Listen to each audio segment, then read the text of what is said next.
Hi, and welcome back to Just the Plants Ma'am, where we make plants for the people.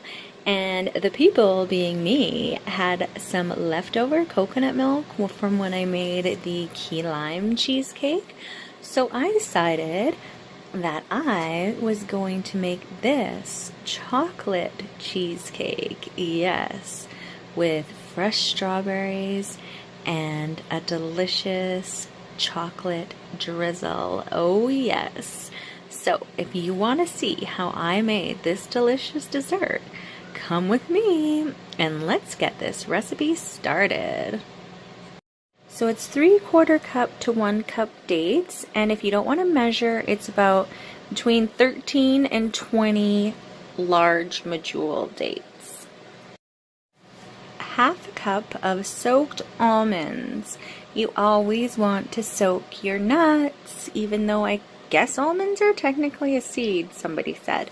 But either way, soak them. You want to get rid of those phytates. This is basically the exact same recipe that I used for my key lime cheesecake, but I'm switching it up a little bit. I'm adding more coconut to the base than I did with the key lime because I thought that it was a bit sticky, the crust, so I figured adding some extra coconut would definitely help. And I'm also going to add one more naughty ingredient, which is a tablespoon of coconut oil. Just because, like I said, I found the original recipe, the crust was very sticky, so I figured adding the extra coconut and the tablespoon of coconut oil will allow it to harden and not be so sticky. So we'll see if my theory works out, but you know, whatever. That's all you need for the crust. That's it. So then you want to process the ever-loving crap out of your mixture until it will no longer process. So it's going to take a bit. You're going to want to process as long as your processor will last for. And then you're going to want to take it out and scrape down the sides and process it some more. And you stop when it looks like this. Now, put your dough into whatever kind of container you're going to use. Make it nice and even, and then throw it in the freezer while we make our filling. Start your engines, folks. This is going to be the creamiest cheesecake ever. The first cheesecake, I only used half a cup of coconut milk, but I'm getting rid of everything, so we're using a cup. 3 or 4 tablespoons of coconut oil. Now, I can hear some of you gasping already, but when you go to your raw food restaurant and get that super creamy cheesecake, this is why it's so creamy. 1.5 cups of soaked cashews. Do I have to soak my cashews? Yes, you have to soak your cashews because otherwise your cheesecake will be kind of gritty and you do not want that. No way.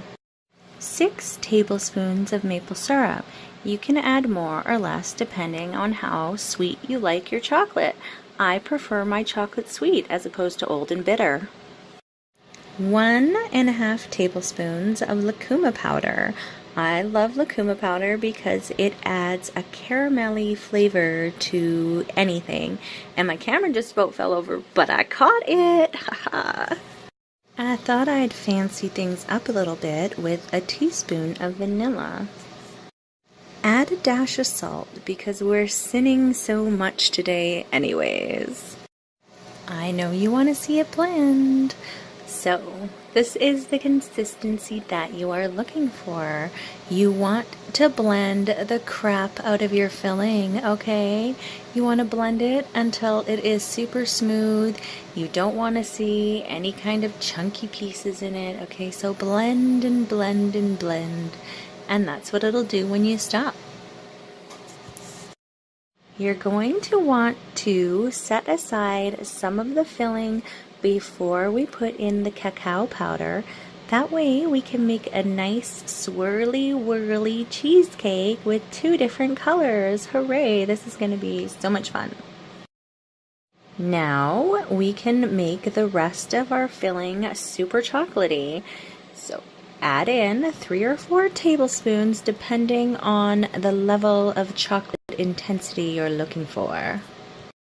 The fun part is making your nice white cream turn into chocolate right before your very eyes.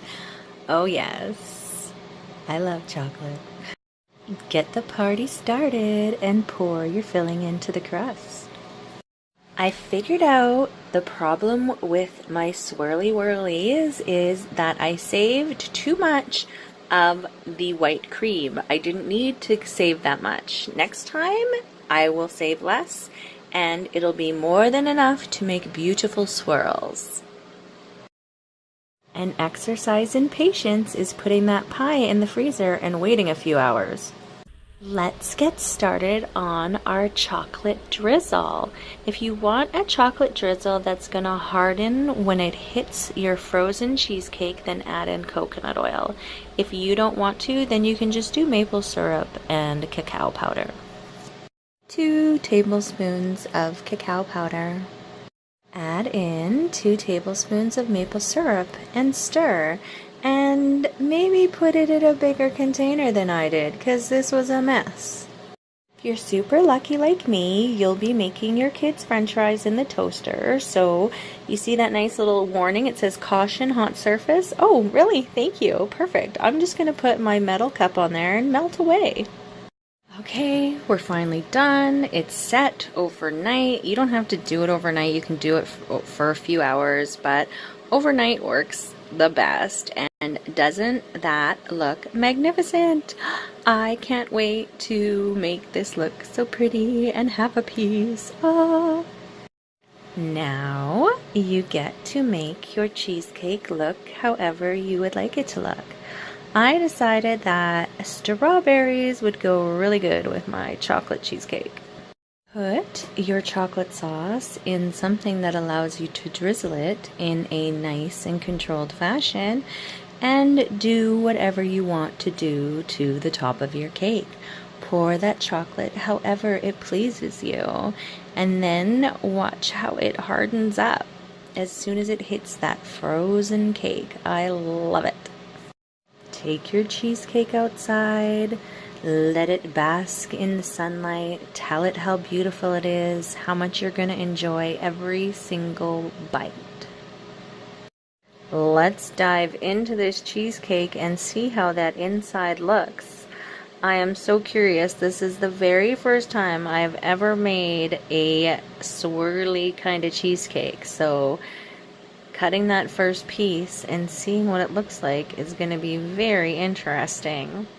If you guys make this recipe or any of my recipes, please comment down below and let me know how you like them.